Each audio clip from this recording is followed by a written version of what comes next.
Hello, internet and all places internet. I don't usually start out the videos with a mention of my Patreon, but there's an important development there.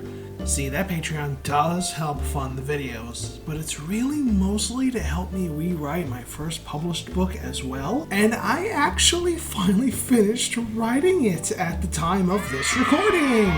The last chapter uploaded to the Patreon was chapter 12, and the final number turned out to be 23. So if you sign up now for $2 a month, which gets you at least one chapter a month, plus all previous chapters in that same monthly upload, that's roughly the math you'll need to know how long until you see the entire thing. So basically sometime early next year. But again, it's actually finished now, aside from original proofreading stuff and grammar checks that I always do before the upload. I do personally feel that having it done is a bigger incentive than before, so just putting it out in case you think you want to think it over.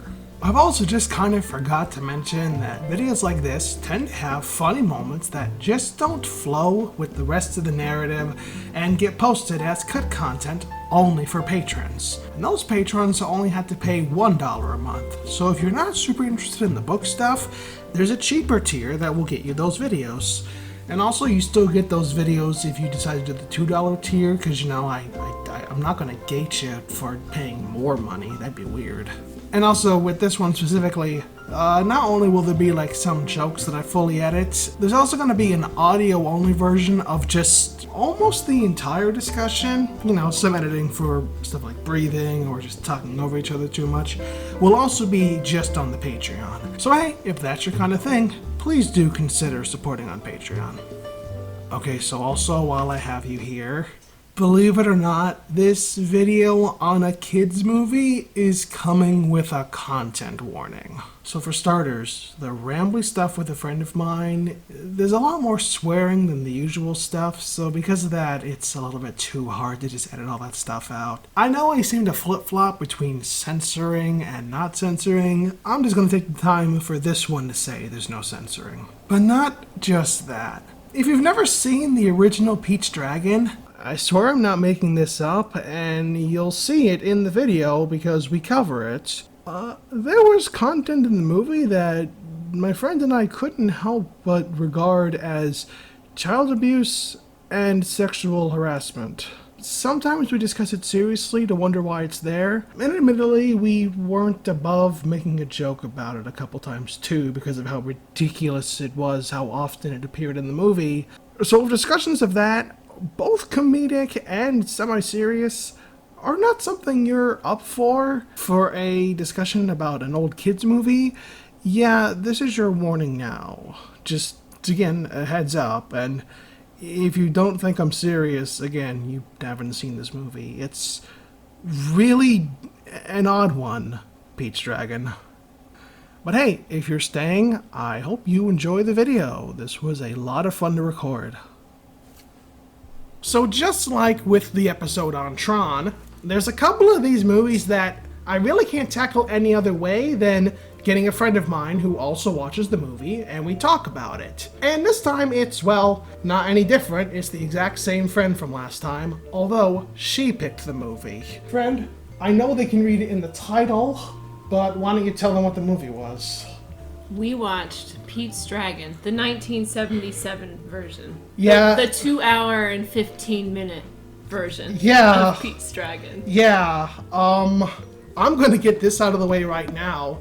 Emily doesn't know exactly which films qualify for this, which is fine. I'm a bit pedantic, especially with how it is everything. So I gave her a list of like 6 films, 7 films. Do you remember how many it was that you could pick from? I don't. Right, and one of the ones on there was Pete's Dragon. And as you'll see from this text message chain, I kind of admitted I really don't like this movie, which was probably the second she picked that movie. What do you think about the movie, though?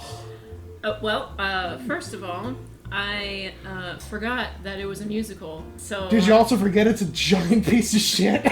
I think, just like any piece of art. It had its good points and bad points. It's in the eye of the beholder. I'll give this. There are some positives I have for this movie. I was actually slightly more positive this time than the last time I'd seen it. I'll give it that. I had the opposite experience. What I remember, because I hadn't seen it in years, and the things that I remembered from this movie that really stuck in my mind was the beginning, when Elliot makes fire apples for Pete, and I was like, that looks amazing, I want an apple. It looked delicious. And also the mud that his adoptive family falls into and gets into their mouth. I always thought that looked like the grossest mud ever. I also love how that is their comeuppance. These abusive hillbillies, who, from the sounds of it, are not above sexual assault. Just gonna say that. There is that really creepy scene. Who's that pretty lady you with, little Pete? Yeah, introduce us. You won't be taking him anywhere. Okay, lady. We're gonna take him whether you like it or not. Willie, you grab on to Pete. Well, I'll hold on to her. You grab Pete. I wanna hold her. All right. I'll settle this. You two grab the brat. I'll hold her. If you think you're... That is their comeuppance. They are covered in tar and a legal document is burned in front of them, which they could probably just go back to the legal offices and say, we lost our document, can we get it back? A bill of sale. Oh, we got a bill of sale right here. With dear Petey's name! I don't believe it. We'll get into it, but the movie's very tonally a mess. And by the way, I'm sorry if you can hear that rattling. I cannot shut my radiator off. It's ASMR. Enjoy it. Learn to love it. Yeah, absolutely. Pete's Dragon feels like a movie for 2 or 3 year olds many times. But then something very dark or very edgy happens very awkwardly as well. Yes. That makes you go, is this movie for like 10 or 11 year olds? Because it talks and acts way too young for them, even though this stuff is in there. And it's 2 hours long, so what 2 or 3 year old is going to watch this? The 2 or 3 year old that mom and dad say, okay, go to your room and watch this. We're having a party. Did that happen in 1977, though? Absolutely. No. There was no VHSs back then. You would have had to go to the theaters for this shit. Right. And who brings a 2 or 3 year old to the theaters, especially for a 2 hour movie? Yeah. Which is, look, I'm not saying kids cannot handle dark content. I'm not. I'm saying 2 or 3 year olds kind of can't. It feels like a toddler movie. And also feels too dark for toddlers. This is such a weird mess that I'm sorry, like if you're a fan of this, great. I can't imagine someone unironically liking this movie. I don't want to be that mean about it. If you do, please tell me. Like your opinion's valid, don't get me wrong. I'm just saying I can't. And I also didn't grow up with it, so that could be part of it. Growing up with it can make some films easier to swallow, even if you know there's problems. My biggest criticism was that it was too long. Some of the songs were too long, and there were songs that were, I was just like, what is the point? This is not giving me any information, and it's not furthering the plot. Yeah. Emily actually watched it twice in preparation. No, I didn't. For this. Oh, okay, never mind. Oh, I couldn't. I was up until 4 a.m. watching this thing. No, my plan was to watch it twice. So no, I didn't though, because I forgot that it was 2 hours and 15 minutes. I warned you that too. I know, and I forgot that it was a musical, and so I sat down to watch it, and I was like, oh my god. That's what happens when you pick a movie out of spite. I know! Serves me right. Serves me right. That's okay. I don't know how you write notes. When I write notes, they tend to be full sentences. Some of my notes are also in all caps. Well, this was just something I thought in the beginning, was that I really love that Elliot doesn't talk. I fucking hate that Elliot can't talk. No, I love that he doesn't talk, and I was thinking, like, Barney would be so much better if Barney didn't talk. Barney would be better if Barney went...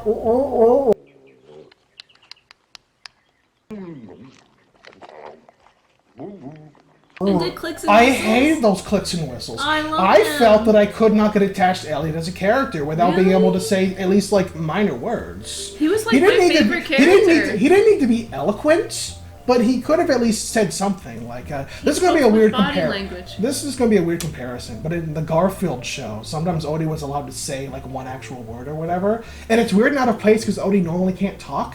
But I would have preferred something like that for Elliot, which, yes, people who probably actually are friends of this movie will say it. That does happen sometimes. Sometimes he says, like, one word.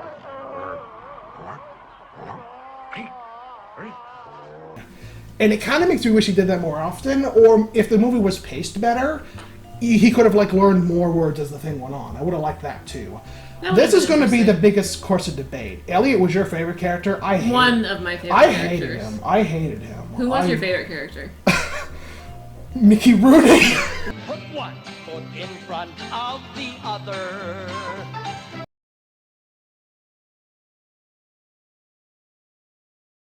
Can I start off with a fun fact?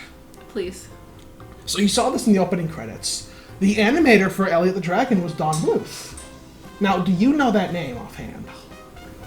I can only think of Bluth from Arrested Development. So no. What? Isn't that their last name, the Bluths? Maybe? Arrested Development fans, please say in the comments. Don Bluth is a very famous and legendary animator. Okay. He worked for the Disney company because he was inspired by, like, the Golden Era and the Silver Era, the specific films that the Disney company was making. And he joined that company to make the kind of films only Disney could make. Then the Dark Era happened after Walt died, because Don Bluth is old. He's still alive. He's 90-something. So he was alive when he was working for Disney when Disney was still alive, but he was also there during the Dark Era, which is, you know, stuff like the Aristocats, movies that lost their edge a lot, which Bluth was into, lost their heart a lot, which Bluth was definitely into. And then during Pete's Dragon, I don't know the exact details of this, but there was a lot of messy stuff behind the scenes. And that was the final straw for Don Bluth. And so Don Bluth formed his own animation company, which created The Secret of Nim, The Land Before Time, An American Tale, All Dogs Go to Heaven. I need Brazil, the throb, the thrill. I've never been there, but someday I will. Anastasia, and a bunch of ones that are shit. It feels delicious to be so vicious. I'm Ganoga, the queen of mean. The best bit about Pete's Dragon, the best bit about Pete's Dragon is that without it, it's actually hard to tell if we would have ever gotten The Secret of Nim and all the films following. So even if we think it's a piece of garbage, we should appreciate it? Is that what you're saying? In a weird roundabout way, honestly, yeah. When some people are like, if we never got this, who knows if we would have gotten this, about stuff that's good or bad. And a lot of the times I feel like that's more up to debate. With Pete's Dragon, I think the debate's a little bit more concrete because it was the final straw, from what I understand. There was a lot more going wrong, plus the film's 1977. Bluth's era was in the 80s. And the 80s, historically and financially, you can check this for yourself, Bluth kicked the Disney company's ass during that period. Like, you know why no one talks about Oliver and Company? It came out the same weekend as The Land Before Time. It literally kicked that movie's ass. Wait, The Land Before Time did? Yeah. Oliver and Company was nothing then, and it got a bit of a resurgence when I was in college from some people just because they only liked that one song, Let's Not Kid Ourselves. They liked Why Should I Worry, and that was it. Why should I worry? But that movie's boring, and we all know it.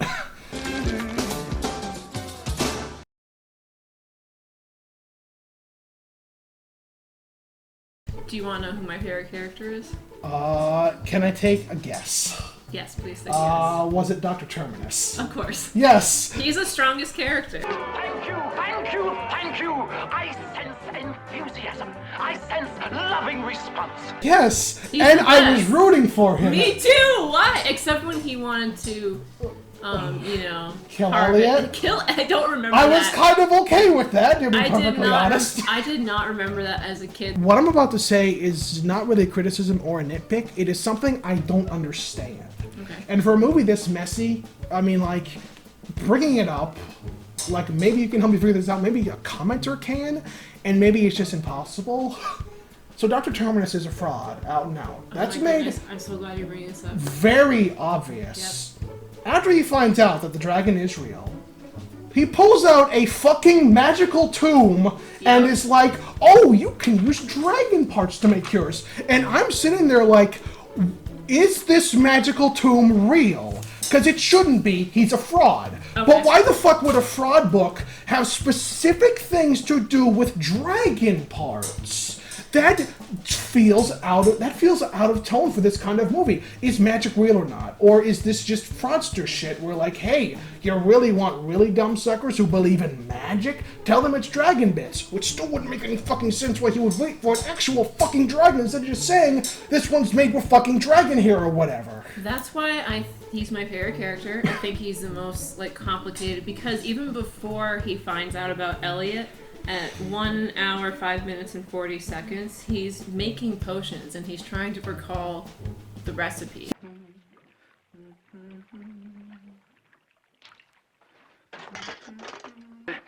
Is it 2 parts fish oil and 3 parts seawater and 6 parts potato squeezings, or is it only 2 parts seawater? 10 parts seawater. That much. No wonder they love it. I was wondering, is he actually trying and constantly failing? No one in this movie is really well written. Terminus is the closest, which is an odd choice. The diabolical villain to be this bombastic and charismatic, despite the fact you're supposed to see him as a fucking murderer. Sure you could. That's what life is all about, buying and selling. I'll give you $3. Offer him 4. I'll offer him 5. It'll make his head swim. 5. I can't sell him. I don't own him. Well, what did you do? Rent him? Do you think that he thinks he might be the real deal? No, but I can understand, again, because of that stupid spell book. Yeah, why does he have those things? It feels way too real. It feels dumb, like, ugh. Again, I think maybe we're both overanalyzing this, and then again, for people that have never seen the movie and don't know how messy and jarring this is, it probably sounds really weird to them. I feel like this could be a thing that could be a contentious thing, or whatever, I don't know, but I'm just saying.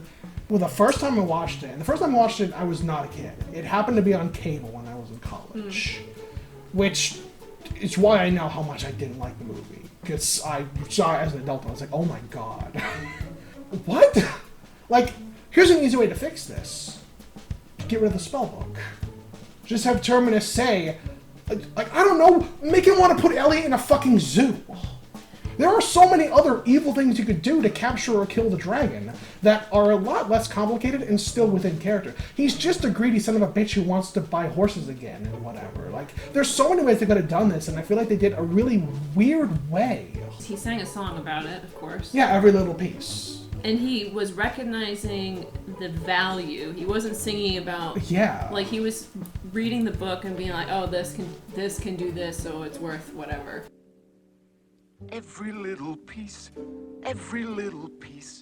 We could make $1 million by slicing him, dicing him. I don't think he necessarily believes in it, but I think he knows that there's a market for it. But what confused me the most was him making the potions before he even found out about Elliot and trying to get them right. What confuses me the most about it is if he doesn't believe it, and I would understand, and I don't think you're wrong on that, when he is told by his associate, yes, it's a dragon, it's real, I saw it sobered me up, it scared me so much. It's clear he doesn't believe in dragons like no one in this fucking movie. Dragon. I saw the dragon. Lampy wasn't lying. It's real. It belched flame at me. Belched? You saw a belching dragon? Hoagie, I can't stand you when you're drunk. Doc, look at me. I'm not drunk. What I saw tonight sobered me in a second. I swear to you, there's a big, horrible dragon up in that cave. I swear. I just realized I can't stand you when you're sober. So why does he have the spellbook then if he doesn't even believe in that shit? Like, he's actually... I just thought it was so interesting, like, that he was taking the time to, like, make a recipe. Like, why wouldn't you just bottle water with some, like... Yeah, the movie... dye in it or something. I liked Dr. Terminus for how charismatic and funny he was, but I don't think he's that great of a character. He's the only character I want to know more about. Exactly. He's the most interesting. He's the most interesting. He's definitely the most interesting villain, but we'll get to that. Where were we? I kind of put us on. I don't care. That's how I feel. I don't care. Speaking of Terminus, did you notice in the credits he is the second build? No, I didn't know. I did. That's I was so interesting. happy. It's Helen Reddy as Nora, and then I want to say Jim Dale as Dr. Terminus, and I was like, yes, Dr. Terminus, the best character, gets was second the best. billing. I'm just saying, because I don't like Elliot already, I'm unfortunately more sympathetic to Terminus. How do you not He's like upside down. Elliot? He's hanging upside down. The blood's going to his head. The poor boy could get a concussion or something. And I think to myself, what a wonderful... Talking about Terminus? Yeah, he's hanging upside down at that point. Oh, wow. After he does the goofy holler, because why wouldn't he?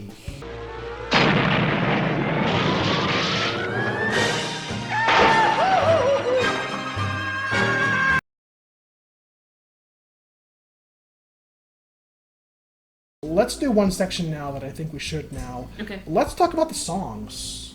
And I wrote a note for every single song, so I know all the songs. So That's if you good. so if you forgot one, that's fine. We'll go in order. The very first song, which is "The Happiest Home in These Hills." In these hills of fun. The best bit about this song is how in one song, in the very beginning of the movie, it encapsulates all those problems I just said. Because the Gogans, their lines for about what they're going to do to Pete are very dark and boding. Very early in the movie, too. Like, we're going to kick the shit out of you and cook you alive. The song's fantasizing about child abuse. Put his head in the river, let the pup drown.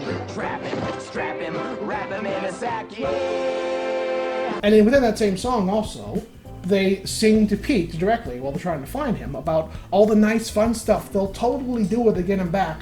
But then immediately, in the exact same volume, then do that threatening stuff.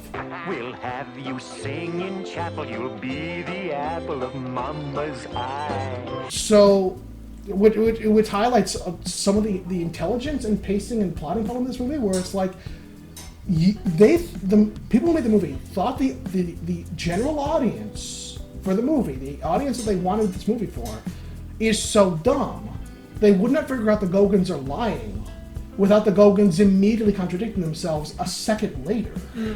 But they don't even stage whispering exists, by the way. If they just stage whispered that stuff, that would have been fine. It still would have felt weird and out of place, but you know what, the movie was toned better, you know. But it just feels stupid. It's fucking Bus Stop again, where people are having these very loud ass conversations without whispering it, and you're just going, the person across the room fucking heard you, why is no one acting like they did? Bus Stop is this piece of shit play for those of you who are not theatrical. It's really bad. I would call it worse than Pete's Dragon. Oh, yeah. But also, I like the songs in the movie for the most part. It's kind of 50-50. It's 50-50. Some of them I don't like, some of them I actually really do. I thought there were too many. Now, because I do like some of them, ever since I watched this movie 8 years ago the first time, I occasionally listen to the soundtrack, but only for the songs I like. Because of that, I got used to the soundtrack version. The soundtrack version of those songs is shorter. That's good. There was this one song where I can't remember. What was happening in the movie? I wrote a note for all the songs, so... So they were cleaning the lighthouse? Razzle Dazzle Day. It's a brazzle dazzle day. Yeah. Which I wrote in my notes as they're singing about painting. Because that's how that song starts. They are painting the lighthouse white, and then suddenly it's Razzle Dazzle Day. I laughed my ass off that is the happy moment of this movie. Painting.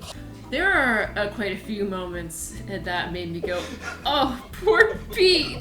Like this thing. This is the highlight of his life, painting. Up and down. That's right. Up and down. This is fun. This is the best time I've ever had in my whole life. He's having so much fun. He's painting. Oh. Did the fumes get to him?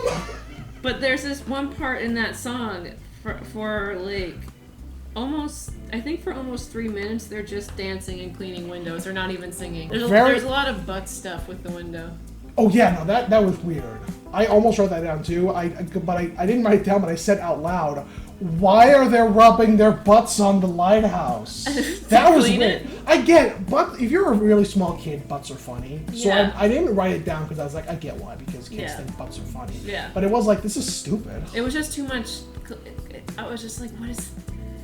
Can we just get to the next part, please?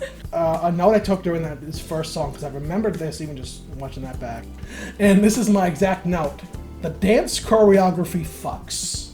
I love the dancing in this movie. It's really... The choreography's great. Yeah. Even in the songs that are really bad, I really like the choreography. Like, I gotta talk about the highlight of the movie. There's one song, it is sung by Mickey Rooney in the bar. I swear I saw a dragon. A dragon. A dragon. I swear there was a dragon! You're off your hinges, all those binges put you in a haze. That's my favorite bit of the movie. I'll just be straight up with you. I love that bit of the movie. Like, you know, we get that first bit of Nora's hot and feistiness, and it's one of the better times it's used, because the bar's just laughing at her old drunk father, who we know is telling the truth. So yeah, no, you tell these assholes that dragon's real. And the choreography's, it's got some of the best choreography, where they're all dancing on those barrels. Yeah, I love that bit. And then the beer explodes into soap. I didn't know what that was supposed to be about. I think it was beer foam, but it looked like soap. Well, it was beer foam. I remember just laughing out loud and going like, I guess now that we're done dancing, it's time to wash the bar. But it's great. I'll take it over most everything else in this movie. I love that bit. Unironically, that's the song I listen to the most too, out of all of them. It works so well. I wish more of the movie was like that. And get down on the floor!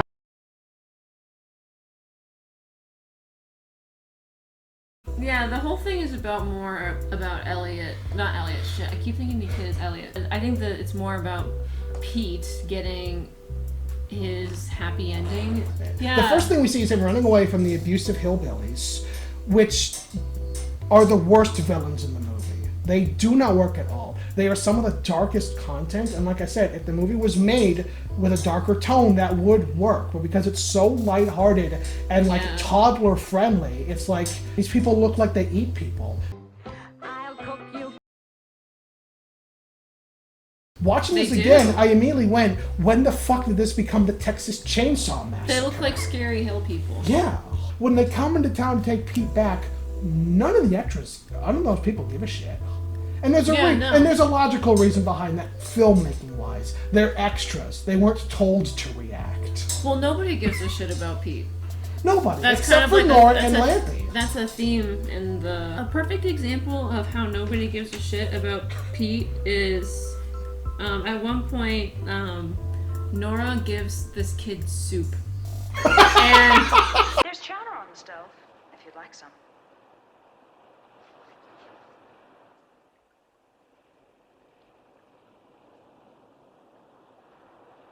What's the matter? It's a hand, not a shark. Somebody gave him soup, and he said no one's ever been this nice. I love that. I love that scene. Like I said, I was a little bit more Yeah. fond of it this time. I still hated it. Scenes like that, I was like, okay, Nora's a good character. I'm happy with her. I wish she was done better, but she's one of the better done characters anyway, so at least there's that. And right before that, like, Nora invites him to go to the lighthouse for soup, and Pete comes back in to tell Elliot, and Elliot is so happy for him. Yeah, I like that bit too. And which makes me mad that we never really find out until closer to the end of the movie, like how Elliot actually works, that he finds a kid. Like, you kind of know. I like Elliot slightly more this time. I ragged on him quite a bit. Part of that is just from the first time I saw the movie and I was having none of it. The idea that Elliot is this guardian angel, and I'm saying it because for 1977, wouldn't have been surprised if that was like in the script.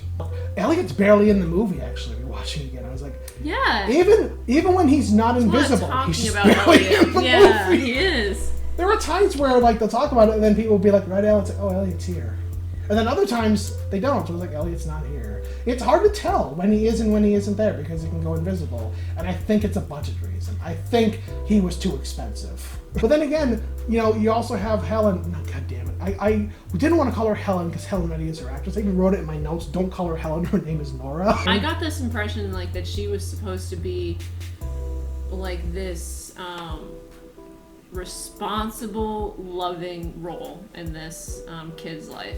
Pretty much the only townsperson that was normal. I think that's the intended response, and I think she's also sometimes a bit angry. And I like that when it's done right. I think she has will say reasons most to of the be time, angry. I mean, yeah, like she's about to get eaten by some hillbillies. That's a good reason to get angry. Well, her We fiance. forgot, yeah. Who's that? Paul. Is he part of your family? He almost was. We were going to be married. How come you weren't? Well, as far as we know, his ship was headed for a storm. Hey, we keep forgetting to talk about Paul, the fiance. We I bring was him up and then we so forget. Happy when Hunky Paul finally came. He was more handsome than his picture. So your favorite part of the movie was when you got thirsty. No, I just thought like, oh, I don't know. I thought that the whole thing felt a little cheesy, like. What happened? We sank in a storm off Cape Hatteras. I was the only survivor. When I woke up in the hospital, I'd lost my memory. And the other day, a strange thing happened. My bed suddenly tipped over. I don't know how, but I bumped my head and everything came back to me.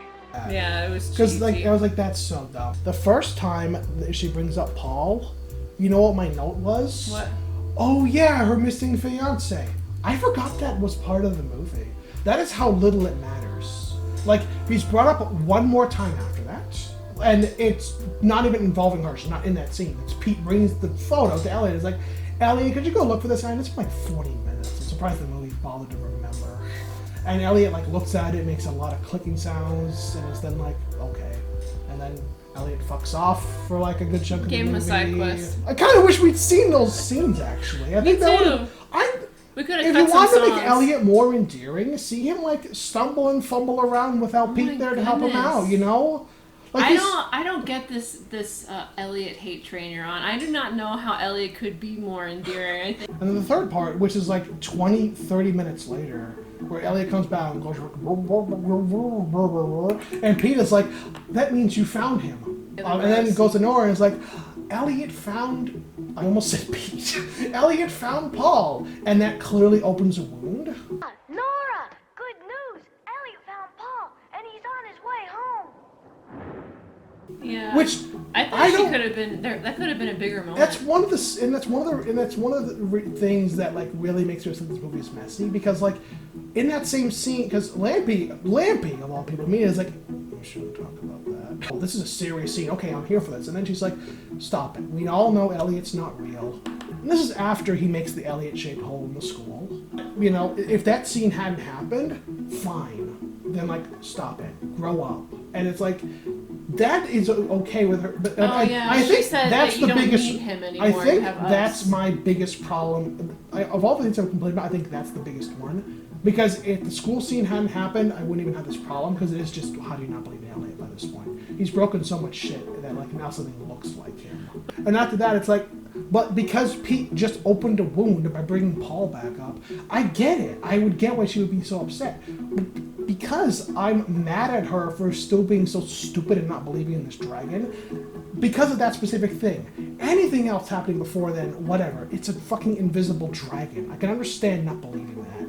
Until dragon-shaped holes start coming in things. But after that, it's like, I'm so frustrated with you for being this stupid. You are the only smart character, and you are the only one left who doesn't believe in it. Everyone else sees that hole and goes, oh shit, the dragon's real. Including Terminus, the other intelligent character. And you know what? Give it to me. Maybe Nora isn't in that scene. Maybe she's not. Maybe she left already. I think maybe. I think she isn't.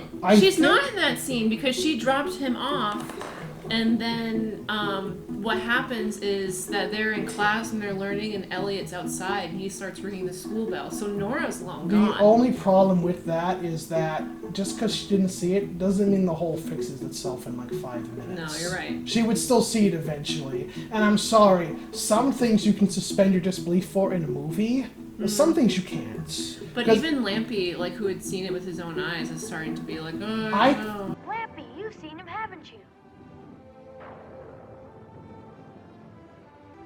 I thought I saw him. I think he's just saying that. This could be a different interpretation thing, and that's fine. Because after all, he was drunk when he first saw it. Right, I wouldn't. Well, no, he saw it twice, but he was drunk both times. But that's the thing. It's like if it hadn't been the stupid Elliot-shaped hole, I would be on board with all this stuff. You know, I'd be on board with Lampy sobering up and like it's an intense moment. Maybe he would start doubting himself. Fine.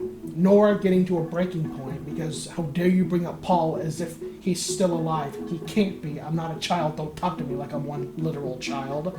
All that would be fine. I'd be here for it. But it's in the wrong spot of the movie. I think maybe I'm trying to give her so much credit, like, because I like her, maybe, but... I don't blame you. I want to give her more credit, but there's a reason I am being this harsh on her. Because I see where it went wrong, and it disappoints me more than anybody else, because at least everybody else, I hate them anyway. Mm-hmm. I have a note that I thought was kind of interesting. Okay. We'll forget to talk about Paul again. I mean, but Paul... Oh, we always forget about Paul. We do. Like... But they did in the movie, too. Both of us have to be realistic. There are no dragons. Jehoshaphat, would you look at that?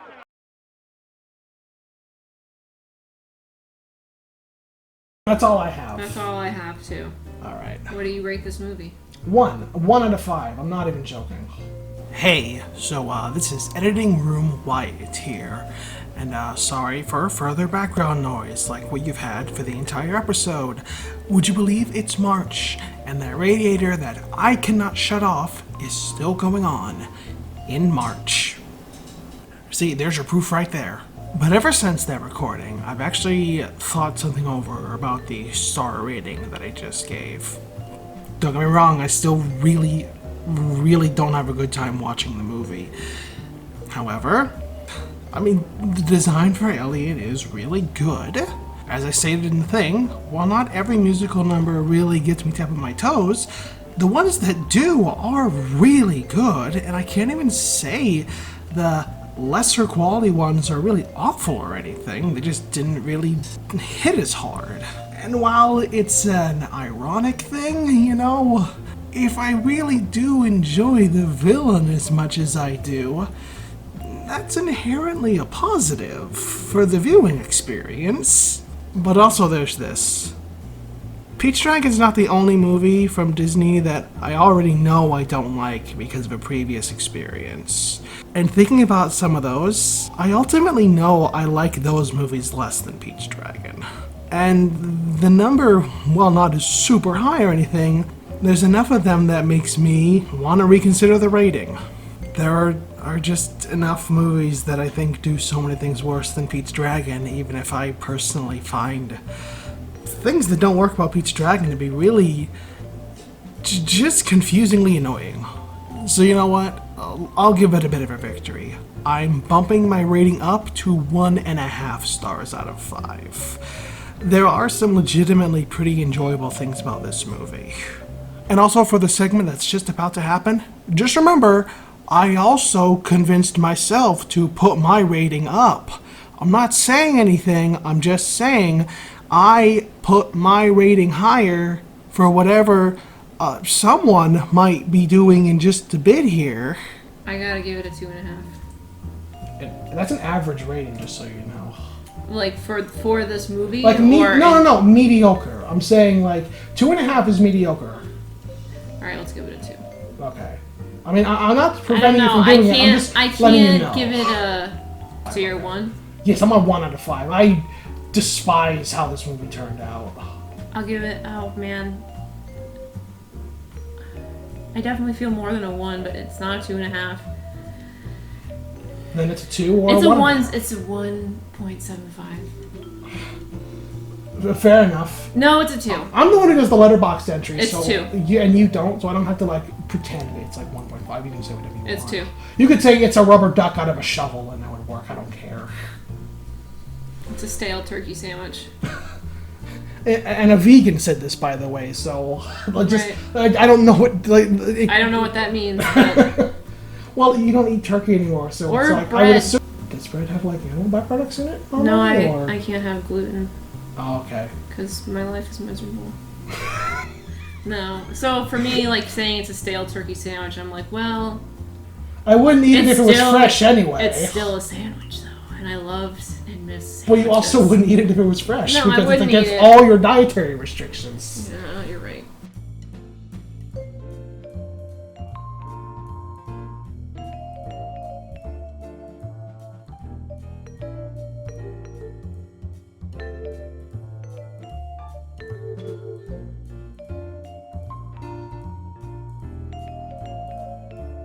He has the neck of a crocodile. No, he does not.